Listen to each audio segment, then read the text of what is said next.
but I was like, oh, I could just take it.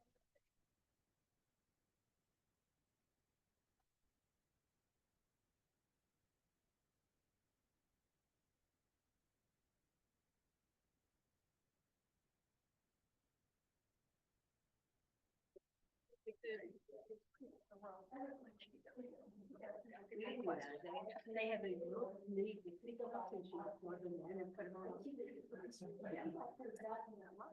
gotta see. I was probably the only one that's in my cheek.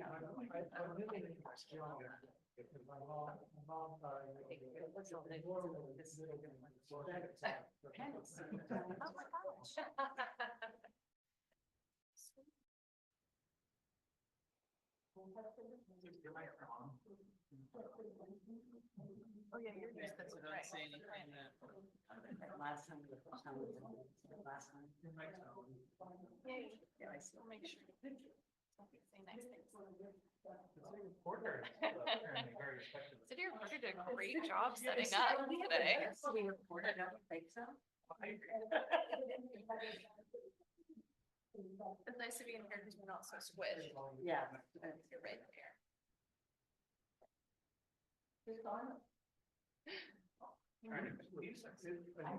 I know, because usually you're over here. Usually I'm over. No, it's on. That's that. I'm still figuring that out. I'm here. Hello.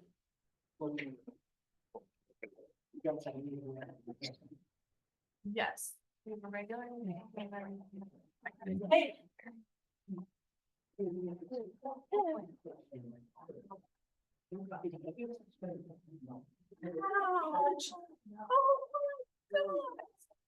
Yeah, but I know like. That was true, yeah. Madam Chair. I would be happy to.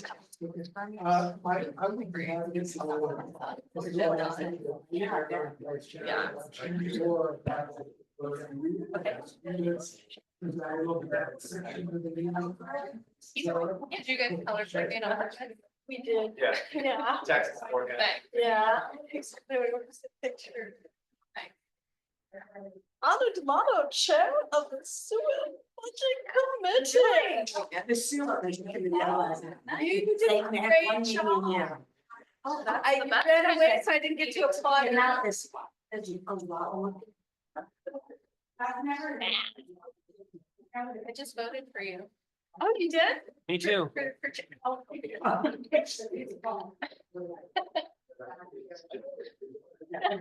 The road valley. You'll get at least 3. Well, no, 4. Yourself. Was talking about, he's at the talent at our. Yeah. Oh, maybe to give you about. I'm helping out. Why are you helping out? Well, and moving plans for what's that? Yeah. There's something, but I did last year. Got it. Well, that would be, should I like, yeah, I like that. I know, know. I don't think so. I mean, no, I hate doing. I'm so, that. I know that. I've got It is I've fast. got it. Anyway, this is my, I think it's my Okay. we have 2-year terms. I don't know about. I know. I was like, Yeah. Yeah. Where's Anna? This could be subpoenaed for public. yeah. Yeah.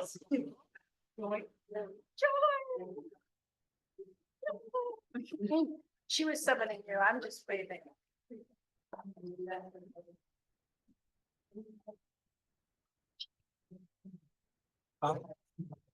Members of the committee, as your staff person, I'd like to call the meeting to order.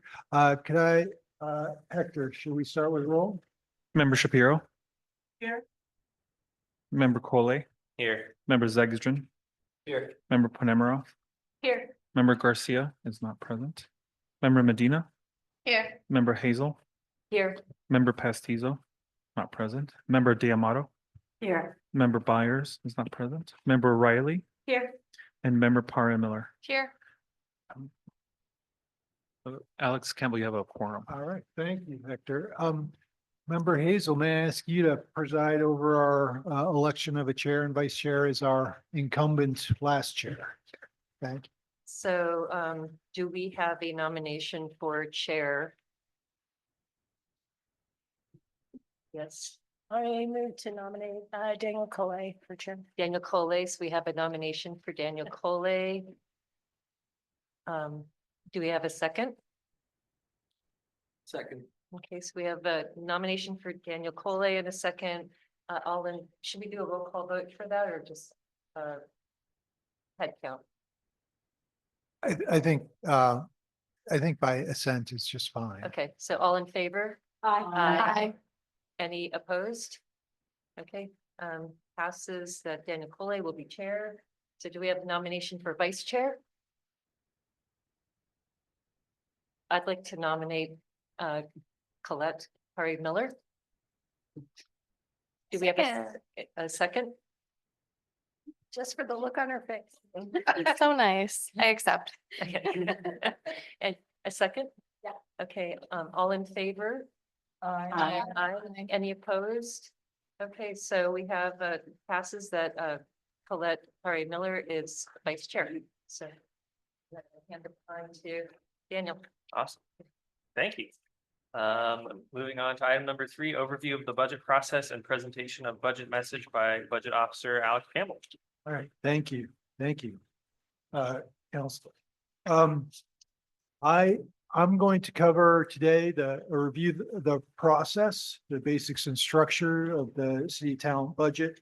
And then walk through the primary funds. And then I hope to engage the members here in a discussion about what you would like to focus on for next steps. Before I get started, I do want to acknowledge that and thank you all for the expertise and the experience that is represented in this room. I know many of you all are more familiar with this budget and its history than I am, so I'm looking forward to learning from you all. And with that, I'll jump into talking about the process.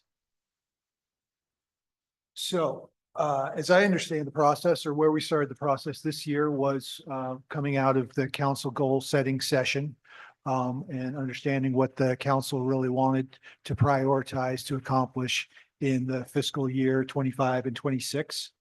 That led to a lot of staff work that involved all the department heads, but was led by myself as a budget officer, but the vast majority of the actual work by Finance Director Tessa DeLine, which led to the document that has been proposed before you. So as the Budget Committee, I'll start with a high level overview of the budget today, a presentation of that budget. You have at least one, and as you need, 2 meetings to deliberate. And when I mentioned wanting your input, I'm thinking particularly about how to structure that deliberation, whether what we might do next time is go through fund by fund and talk about the changes from last year to really focus there. We could do sort of a line by line analysis. We could focus on one fund more than the other. We could focus more on what the revenue options are, or other options to address the long-term trends. But I want to put you on warning that at the end of my presentation, that's where I'll return, is both to your questions, and also my question to you all will be, what would you like to see out of the next couple of discussions? And tonight, I would very much like to invite you all to interrupt with questions, because tonight is very much, a level setting, making sure that everybody here has the understandings of the basics of how the budget works. And I think it's important that we accomplish that for everybody. So if I'm going over items or using different terminology than you're used to, please stop me and can clarify. So after your deliberation, the Budget Committee would approve a budget. with whatever caveats and suggestions that you have for city council. And then council then adopts the budget. Our target and goal is to do that by June 4th, but by statute, we have to accomplish that by the end of the month and submit that budget to the state. I'm going to stop there and see if there are any questions about the process. Thank you. Again, this is information that I'm sure many, if not all of the folks in the room know, but just to make sure that we're not leaving anybody behind. A few of the key basics is I read the budget. One is it's very clear that personnel costs drive the budget, right? It's about 2/3 to 3/4 of the regular expenditures. And that's particularly true of the future trends and the long-term trends. I'm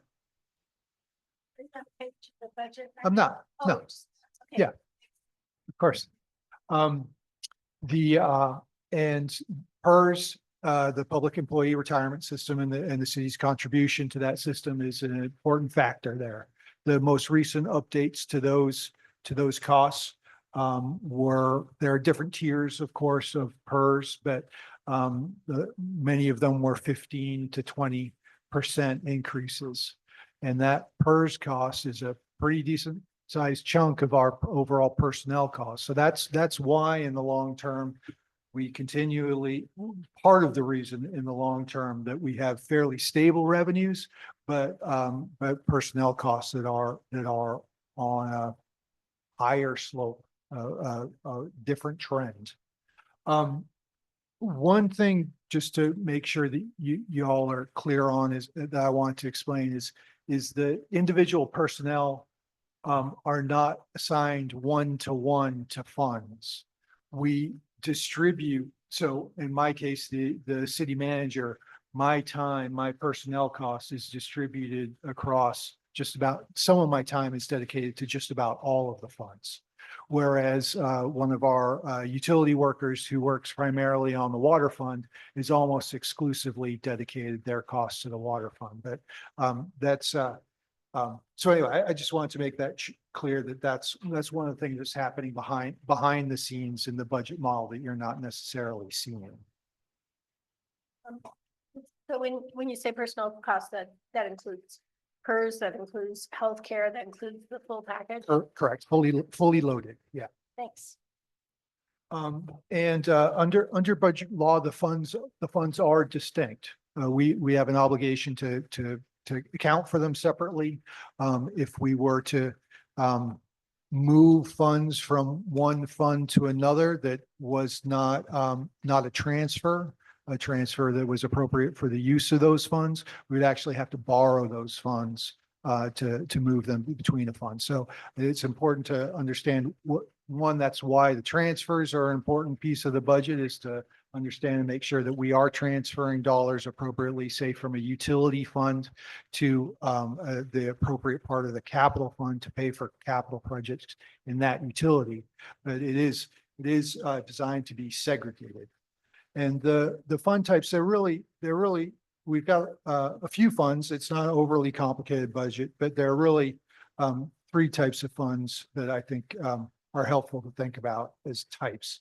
The general fund is the administration, the police, and the community development. So it's a pretty large portion of the city budget, and by and large do not have dedicated revenue sources.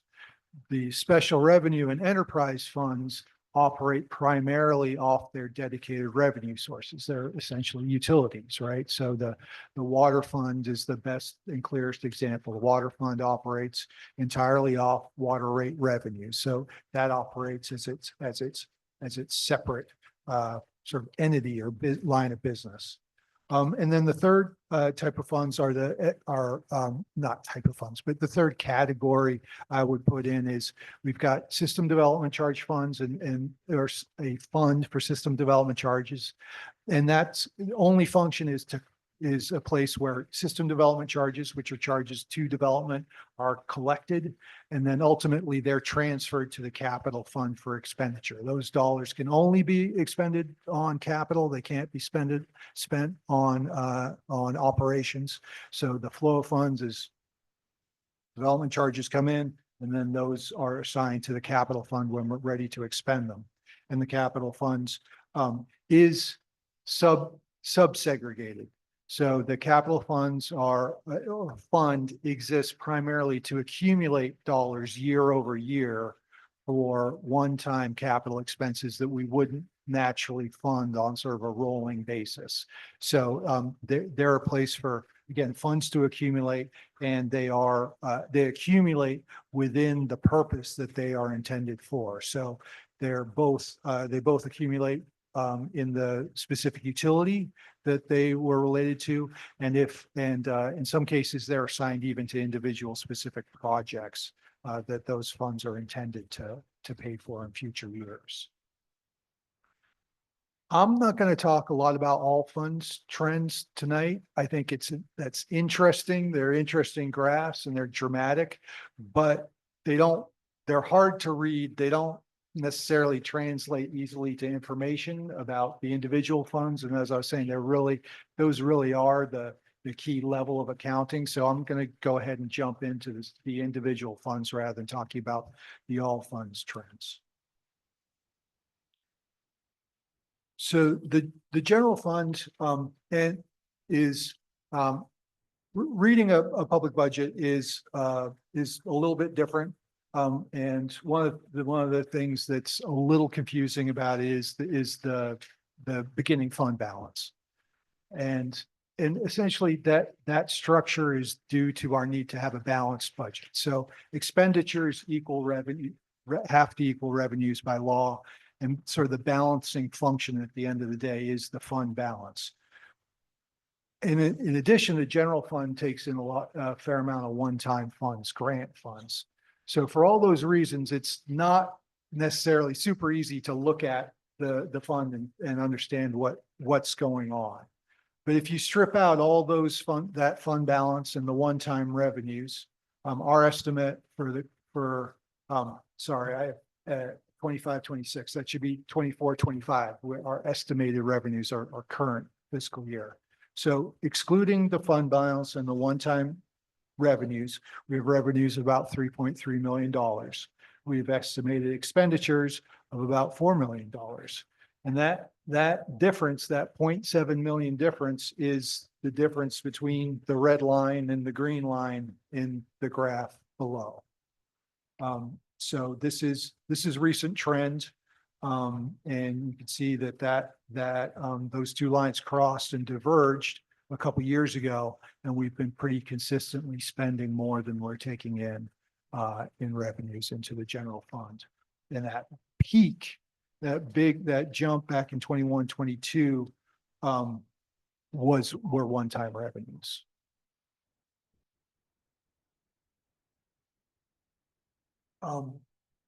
Now this trend is, really dramatic when in the sort of medium-term projection that you see here. That's in part due to those very high fund balances that we had because of large post-fire and post-COVID grants. This isn't a unique problem. We need to change this trend. And that's one way to look at the trends. That this would be the most traditional, and I would say probably fiscally conservative way to do the projection. I think it's useful to think about this next slide as sort of a sensitivity test. What if we were to take some more optimistic assumptions that in some cases are probably actually more realistic? So this is the trend. The first chart I showed you, the chart that's in the budget, assumes that we spend 100% of that $250,000 contingency every year, right? And our practice is not to do that. We very rarely touch that contingency. So that's probably an overly pessimistic assumption. The other thing it does is it assumes that we are spending 100% of personnel costs every year. We never hire positions that aren't budgeted. And we almost always have some level of vacancy over the course of the year. So that's a pretty conservative assumption too. So if we assume that we had 5% vacancy, we're only spending 95% of our personnel budget. And we assume that we did do another public safety increase over the next couple of years. That changes the slope of the decline, right? And it pushes out a couple more years where we get into the negative in the general fund. And I highlight this just to emphasize, one, it's really clear the direction of where we're going, right? The trend is really clear. Even if you take some much more optimistic assumptions, the trend is still the same. And I think it is maybe a little bit the likelihood at the point where we cross the line and we're actually in in negative fund balance in the general fund is a few years out. It'd be very surprising to me that it's the couple fiscal years out, the way the first set of projections Question? look. Yeah, please. I can't read it well enough. At what year are Sorry. we hitting the zero? Yeah, so this first bar in the circle, that's the 25-26 budget year. Okay, So by this trend, it would be the 29-30 budget year that we actually went into the negative. and one more question. Thanks for putting out the assumptions. This one isn't in the budget? This Correct. draft is not? Correct. I'm wondering why not? Well, I wanted to, primarily for the reasons of time. At one point, a version of it was in the budget, but we're continuing to make tweaks to the base model and didn't want to, So, and the other assumption would have been about the property tax, is that stays the same? That's what, a 3.5 or 4 or? that, I would want to triple check that, but I'm pretty confident to say that both are based on a 3.5%. Not the Uh, 9% we saw this year, something like that. Saw 8 or 9% this year, I think. Increase in property tax, which is just a portion. And I don't mean in the budget, I mean, on the assessor's website. So let's stay there, because I think that's an important question. So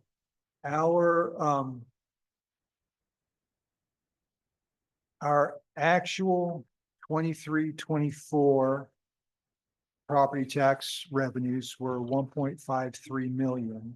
We adopted a very conservative, no growth budget. Our estimate property tax revenue is 1.63 million. So that's an increase of 100,000 on a 1.5 million budget. So that's about 7.5%. Okay. Yeah, the percentages were, the assessor has a report where they actually show you year to year, and it's the assessed value. It's not this, it doesn't take into account discounts and things like that. So, Right. but that's where it was around. Mhm. So yeah, where we came to 3.5%, which I think is an appropriately conservative number, is the taxable assessed value, right? That increase is capped at 3% year over year by the Oregon Constitution. Mhm. We're assuming very modest new investment, new property coming onto the rolls, essentially 0.5% of the equivalent of the existing capital stock of the city. Yeah, and I agree with that. It's a good estimate. And if you look at the county as a whole versus the communities that saw this, burn down and build up, it's a good one. It's a good number, 3.5. Good. So, I'll turn to the water fund. So, the first note, here, I say subject to changing cost structure. I don't know why I put that so obscurely. Medford Water Commission, charges us money for bulk water. And that can change. We don't have any control over that cost. They just lost the BRIC grant you may have heard, which was about 10% of their 10-year capital budget. So they are going to be trying to figure out how to deal with that change in their next budget year. It's also really important to note that on the debt that we have in the capital fund, there are two balloon payments coming up, one in 2030 and one in 2035. And those are $1 million each. So this projection shows, our fund balance in the water fund growing to over $1.2 million in 2030, 31. Those are savings against that balloon payment.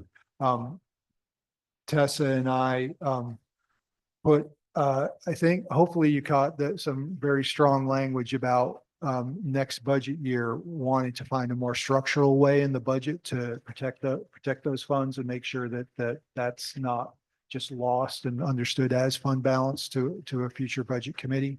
But that's an important factor to understand here.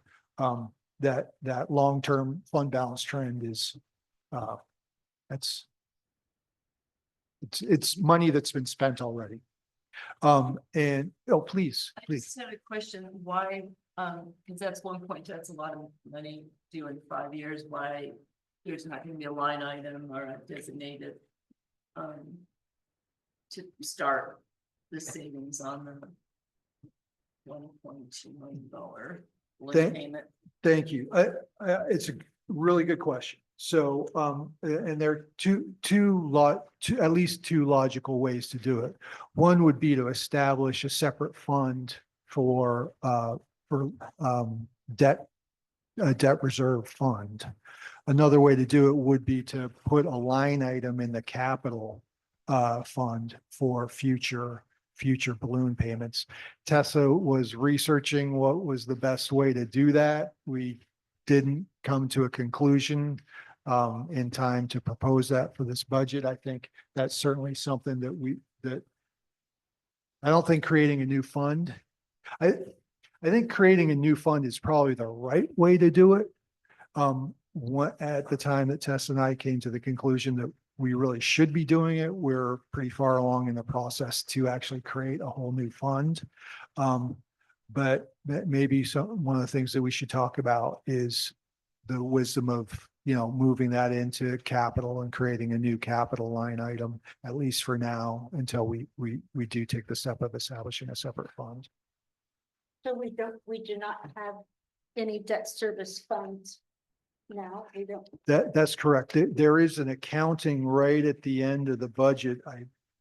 If I remember correctly, of those capital payment schedules, but that's more informational and not actually, and actually it may not be here. Tessa keeps a version of this document that documents that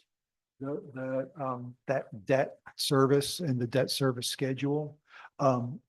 And I think probably at the very minimum, we should have that as an informational exhibit in this budget, even if it's not technically part of the budget.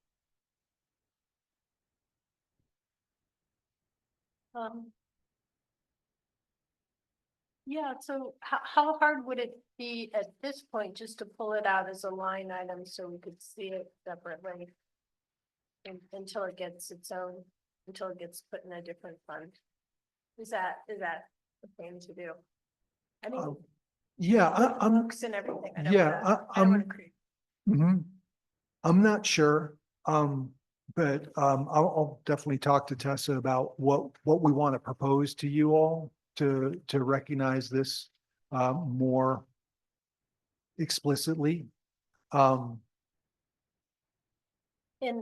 I've seen, Tessa has given us in packets, I've seen a representation of this, which I thought was really good. I think maybe just informational and appendix or something could be enough just to make sure it's present in our minds.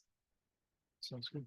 Is there any money set aside at this point to pay off that? loan? So the fund balance here that we're budgeting for 25-26 is a little over 400,000. So we do not currently have a reserve adequate to pay that balloon payment. We're paying about 200, I think it's about $200,000 a year of ongoing payments. But no, we don't have that. And full. where's the money gonna come from to pay? It was collecting or setting rates adequate to collect the funds in order to make those balloon payments was part of the last rate study that was completed. So it would come from rates. Well, on page 71, under the water fund, it does have debt service, 355,522. Is that the regular annual payments? That's Cor- what's in there. Correct. Although honestly, clearly we need to revisit this. I'm not entirely sure where Tessa and I left it. I think that is more than our minimum payment.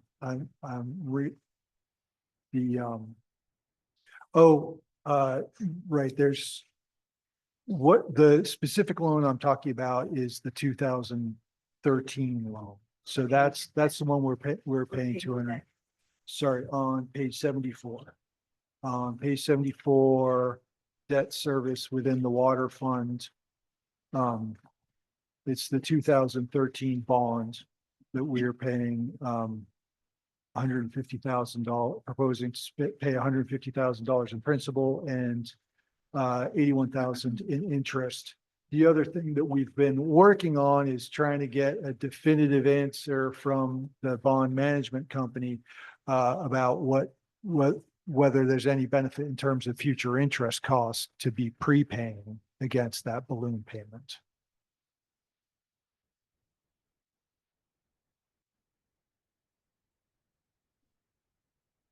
So are rates high enough now that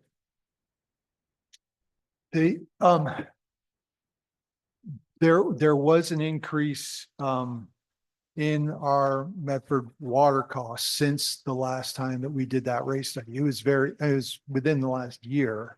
But I think it's likely that we need to be reviewing our water rate model annually.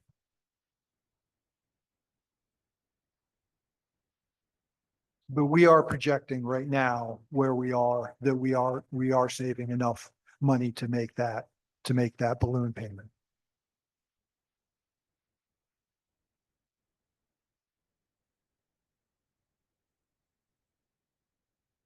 Oh, yeah, please, no. So it's a bond. Okay, no, So we're paying the coupons. Yeah. Okay. I thought I'll move on to the streets fund unless there's further discussion on the water fund. You can see that the revenue and expenditure line crosses between our current estimate and the budget. That's partly a function of we didn't relax the contingency assumption here, right? So we're assuming that we spend all of our pretty healthy contingency next year. But those lines are pretty close, and we're not saving or not taking in enough revenue to keep up with our pavement maintenance plan. The city did the work to define what we should be doing in terms of preventive maintenance to maintain city streets. But we are not taking in enough revenues currently to keep up with that work. We also, I think, well, we are preparing to spend a fairly small amount of money, about $60,000 next year, as our contribution to a Creel Bear Creek connector project. That's sort of the next major capital project that we have on the books. That as a construction project is probably about a $2 million project. City share for that very likely is the 10.27% standard low, non-federal match. But that's a couple $100,000, a couple $100,000 in the next few years that we really like to, I'm sure it would be a significant improvement to both our and the regional bike network. So again, that's something that we're not really saving towards right now. Please. So for the state highway gas tax. So there should be an additional 50,000.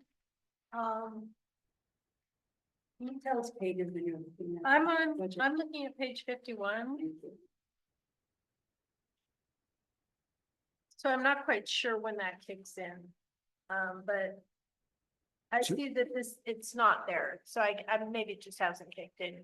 So our estimated revenue for current year is 450,000 and proposed for next year is 515,000. Okay, so it's gonna be in the. Yeah, That'd be the third line. oh, gotcha, okay, I on was thinking. page this was- 51. Okay. Yeah, I just don't know how to read, thanks.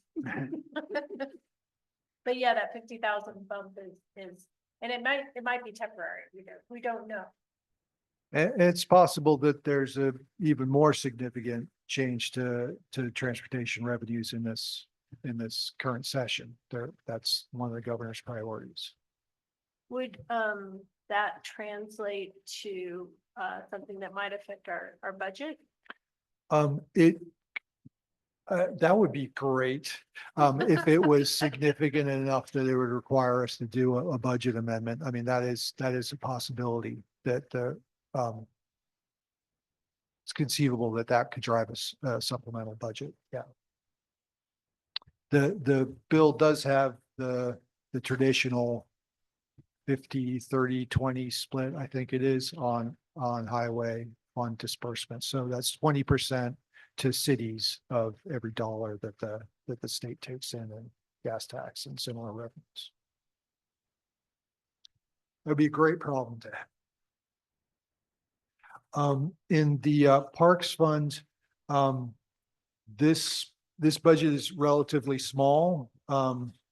So it is sensitive to some fairly minor changes. One of the things that we did this year was take a close look at that personnel allocation. And we, the police department, for instance, locks up the park bathrooms every night. That's, one of the ways that the city touches the parks every day. And so we gave a small percentage to represent that. We hadn't been charging parks for water usage for irrigation of the parks previously. The new budget proposes that at a wholesale price, but still a reflection of the reality of the cost. I think it is, worth acknowledging, and I think everybody is aware of that green maintenance of the parks is labor intensive, and that's a cost. We are, the maintenance cost is close to maybe going above the revenue cost, or sorry, the revenues provided by the parks fee. We do also have capital needs and wants, for which there is grant funding available, which is great, but there's often a cost to a grant, whether that's a match or the staff work and design work that needs to go into having a good proposal to compete for those funds. I'm not reading my notes as we go. I should be. One item that I just noticed is the narrative talks about some expenditures for Chuck Roberts Park and splash pad design. The budget itself doesn't reflect that. So we'll make that change in the next version. There's, I think, what we talked about in the council goal setting was to really focus on setting up the city to compete really well for an OPRD grant proposal to tackle all of Chuck Roberts Park. But we clearly need to do some design work to make sure that proposal is really successful and also address what is the best way to tackle water conservation from the splash pad. Yes. OPRD, that Oregon Parks and Rec. Thank you. Okay. Yes.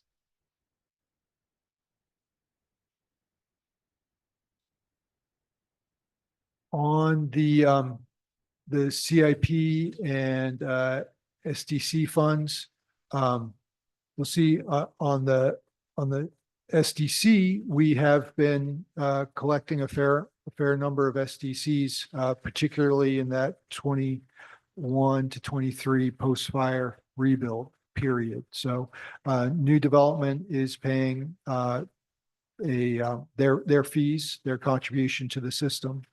So there, for the utilities, we are growing some reserves. In part because, well, in large part because we're not really addressing the backlog of projects. One of the realities is that even if you have the money, spending the money takes staff time and staff effort. We only have the capacity to put out so many projects a year. These funds, generally speaking, the accumulation in the SDCs and the CIP is very similar in terms of what we can do with these dollars. I think the big hole in our understanding is we don't have a clear city facilities assessment. We don't know how far behind we are on sort of deferred maintenance and sort of ongoing replacement costs of the general fund city facilities. I think that's the big unknown here.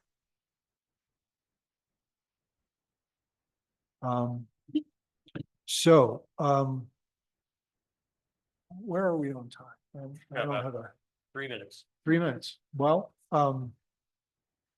that may be good or maybe not. But as I said, I think our default approach for the next presentation would be to go back through the funds in a little bit higher level of detail where we're really highlighting what are the changes between last year's budget and this year's budget.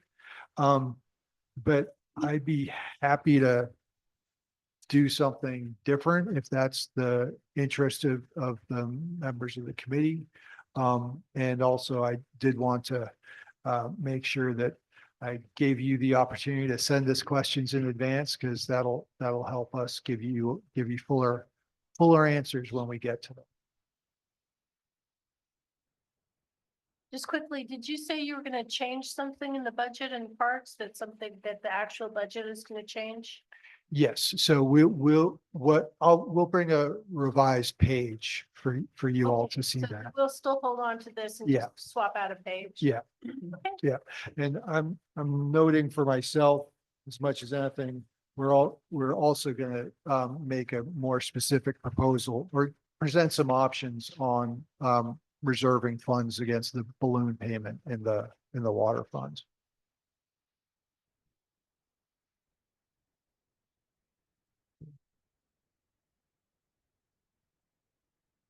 Can we send our questions to the financial director?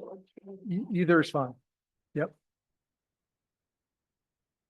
2 minutes. Are there any other questions before we adjourn?